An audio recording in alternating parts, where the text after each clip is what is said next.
This Morning.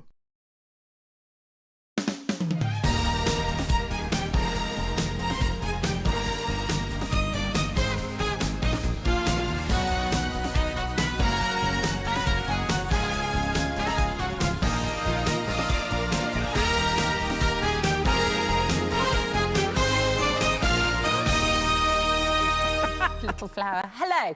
Welcome to your Wednesdays This Morning. Right then, we have a lot... Oh, yeah, we're over here, love. OK, fine. Yeah, OK. Morning. Hello. Shall I do that again? Yeah, go on. Hello. Good morning.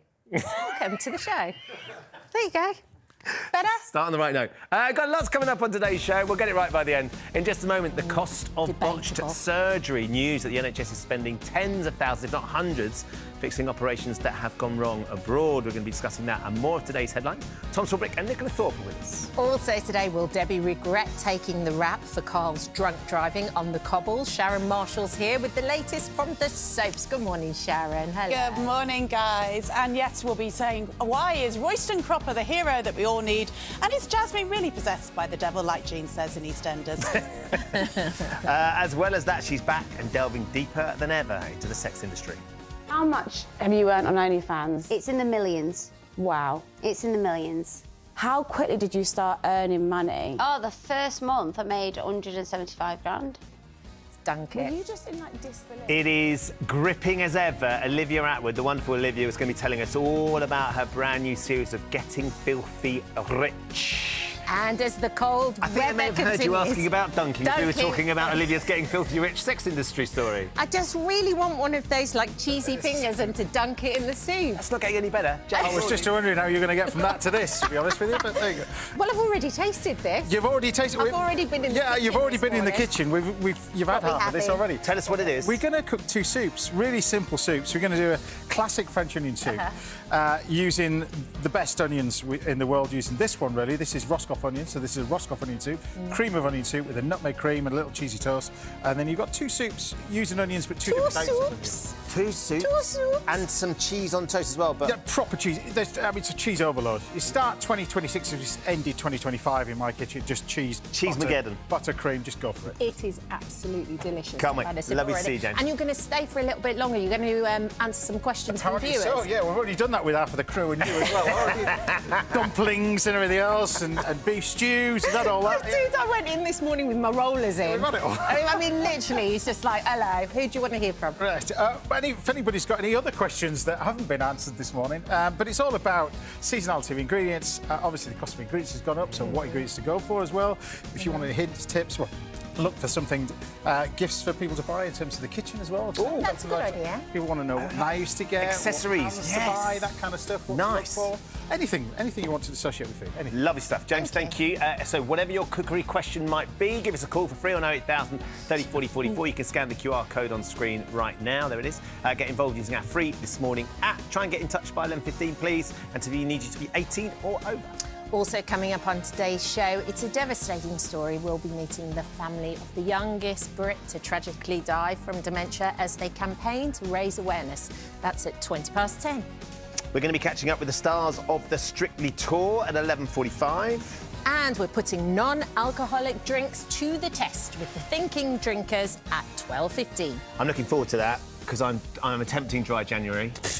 And it gets harder and harder. Yeah, Me I and know. Tom are Tom's like, face. Furious. Good luck to you. It's a discipline thing. I quite like starting the year with a bit of discipline, going, OK, I can do it if I want to. And then going downhill for the rest of the year. Yeah. I had a very wet December, don't worry. As well as that, Spin to Wednesday is back today. You could be winning up to £12,000. Yes, you could be spinning our famous wheel, but you'll need to be quick as lines close today at 11:25. Yeah, so our entries are now open. It'll cost you £1.50. Head to the website or the free This Morning app. We need you to be 18 or over. We will be calling you live between 11:30 and 12:30 today, as long as we find the right camera. I've almost got it. Bit more coffee will be Yeah, there. we'll be all right.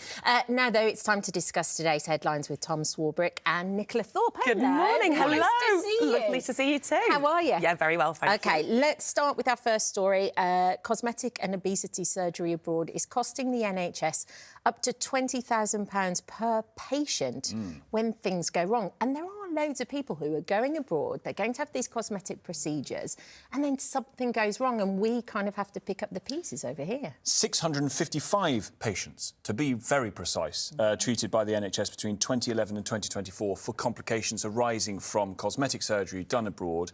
And you can understand, of course, why people want to have this surgery done. They want to look thinner, they want to have better teeth, they want to get their hair sorted, I don't know, whatever it is. And so they go abroad where it is much cheaper than doing it here, and they can get access to it much more quickly.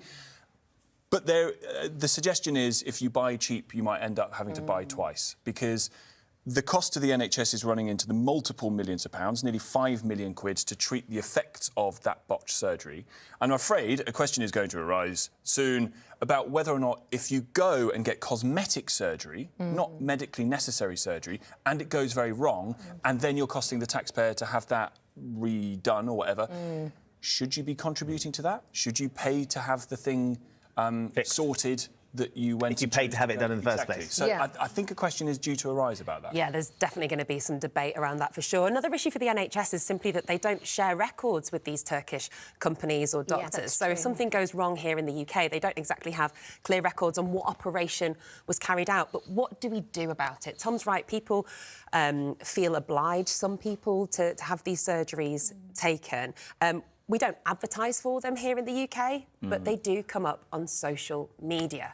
I've had them crop up all the time, and I have to say, there's these TikTokers and influencers who do a kind of day in the life of my surgery in Turkey, and it looks it looks like a 5-star hotel visit, and most of the time it is. You know, they get picked up from the airport, treated like a sort of celebrity, and then they have this surgery, and it's almost portrayed as a holiday rather than a really serious and life-altering surgery, often with 3 different procedures or more happening at the same time. And I think there needs to be better regulation on that kind of content being pushed. So to the people like advertising yourself. of it rather than the actual surgery itself? Yeah, I mean, I don't know what the limits would be for the government to step in and intervene and stop people from actually going abroad to do this, but we can have, hopefully, better regulation of the kind of advertising and the pushing of this kind of content UK. I think if people want to go and have this done, if you want to get yourself done up to look like a Ibiza final boss or whatever, then you're going...